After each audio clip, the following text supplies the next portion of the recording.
Hi, this is Tim Mackesy from Atlanta, Georgia, and this podcast is dedicated to the classic self-help book called The Feeling Good Handbook. Dr. Burns wrote it in '89. It was an instant classic. It will always be a classic. It helps you to discover your negative thoughts and feelings that are holding you back. Dr. Burns was a psychiatrist, but he treated anxiety and depression without medication by helping people to discover and change the top 10 forms of twisted thinking. Someone handed me the book, circa 1990, and I went through it like a handbook. I filled in with my pencil, and I've been handing it out to people forever. It will always be topical. It will always be spot on. And people can really relate to these top 10 forms of twisted thinking. Now, as you listen to the top 10 forms of twisted thinking, which is a tongue twister, you'll notice many of them have things in common, and that's okay. It's almost like a web of thoughts. Let's jump in. Number 1 is called all or nothing thinking. Some people call it black and white thinking. Either or. If I stutter in the interview, I won't get the job. If I stutter the first day of class, kids won't want to be my friend. If I stutter in the tryout for play, they won't cast me for the role. They'll make me a tree that stands in the background. All or nothing thinking, black and white thinking. It's like stuttering equals failure. It's extremely toxic. Number 2, overgeneralization. You see a negative event as a never-ending pattern of defeat. Let's pretend I'm in a meeting or the first day of class. I go around the room and I stutter on my name. I can replay that moment for years. I'll never be able to say my name. Everyone else can.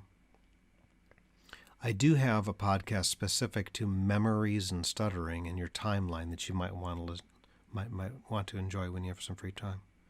Number 3 is called mental filter. You pick out a single detail and dwell on exclusively so that your vision of reality becomes darkened. Example, you stand in front of an audience and you speak for 5 minutes with PowerPoints. You have 6 really big speech blocks, and you dwell on those 6 speech blocks as though the other 5 minutes of talking don't matter. And you got good feedback from your audience. You had good material.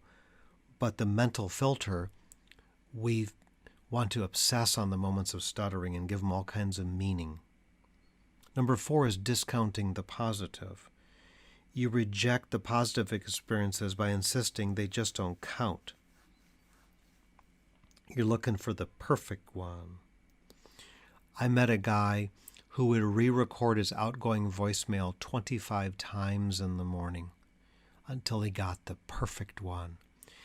He said he had to have an outgoing voicemail without a stutter because if people heard him stutter on his voicemail, they would find out he stuttered and think less of him. The man happened to be a PhD chemist, so clearly he was very smart. But he was discounting the positive, that everyone was obsessed on his stutter. Number 5 is jumping to conclusions. Jumping to conclusions is also known as projecting your thoughts. So we have inner thoughts about our stuttering. If someone finds out I stutter, they'll think I'm awkward or weird. They won't want to be my friend. They won't invite me to different things if they find out I stutter. If I stutter when I read out loud, people will think I don't know how to read. So mind reading is also called jumping to conclusions, which psychologists call projecting. The thing is, folks, we don't have evidence. We don't interview the people and ask them, what do you think of my stutter? It might help if we did. Number 6 is magnification. You exaggerate the importance of your problems and shortcomings, and you minimize how wonderful you are, that there are qualities of you that people like. You do have friends even though you stutter. This is also called the giant in chains complex, where we blame everything on our stuttering. Woe is me. Remember the celebrities, Biden, Bill Walton, Johnny Damon, who used to play baseball, James Earl Jones. They stutter, yet they're highly successful. Number 7, emotional reasoning. You assume that your negative emotions necessarily reflect the way things really are. I feel I'll be seen as incompetent if I stutter. Or my stutter was mocked by someone. This proves that I'm treated unfairly and judged by everybody. We have to be very careful if we reason emotionally all the time. Number 8 are called should statements. You tell yourself that things should be the way you hoped or expected them to be. An example, after I stutter my name, I exclaim, I should be able to say it. Everyone else can just say their name. Or after you stutter on your job title, the name of your school, your alma mater. You introduce somebody and you stutter on their name, and then you beat up yourself with a should statement. The thing about should statements is they're full of guilt and shame. I should be able to read perfectly without stuttering. So be very careful with should statements, or you'll should upon yourself. Get it? Number 9 is labeling. Labeling is an extreme form of all or nothing thinking.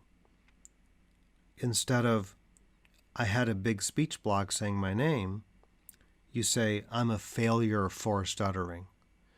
So you personalize stuttering and you label. Labeling is quite irrational because you are not the same as what you do. You are more than stuttering. You as a person are more than stuttering. Number 10 is personalization and blame.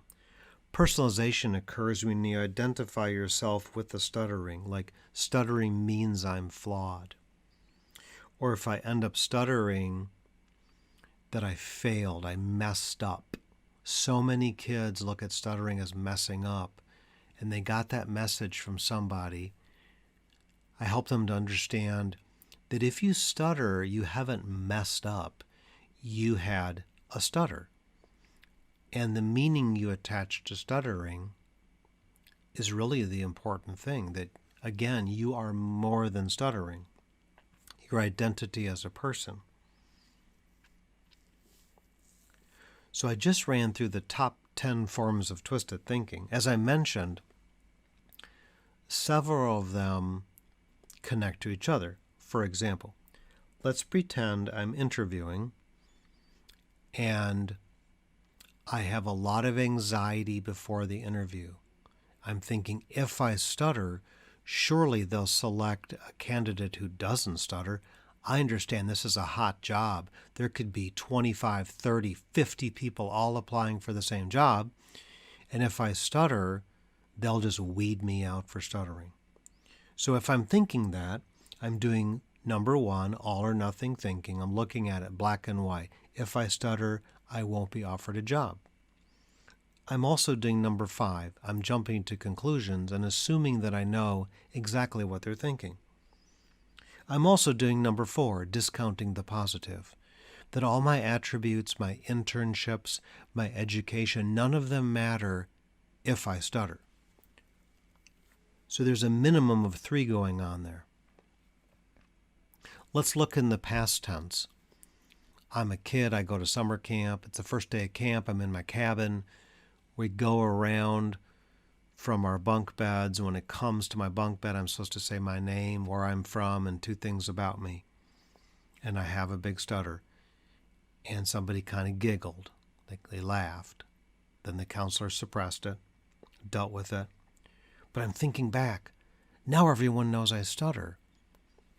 And they won't want to include me in different things.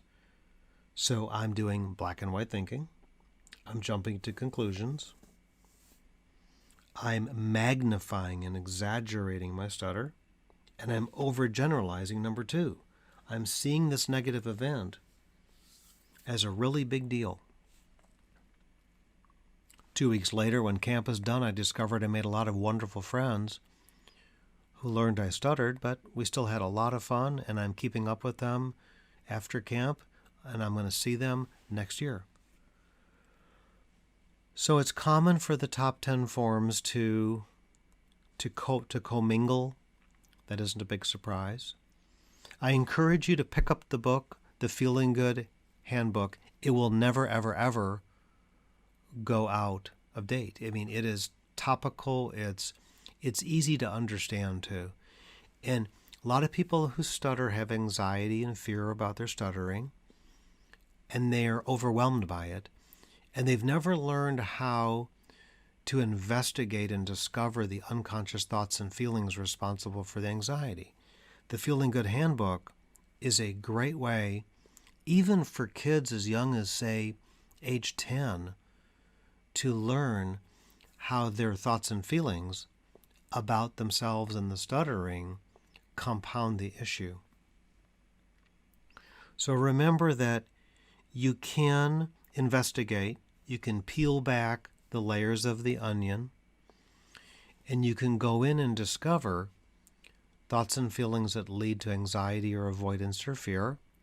I wish you the very best with this journey, and make sure that you listen to the rest of my podcasts that are specific to memory, anxiety, fear, stuff like that. Thank you very much.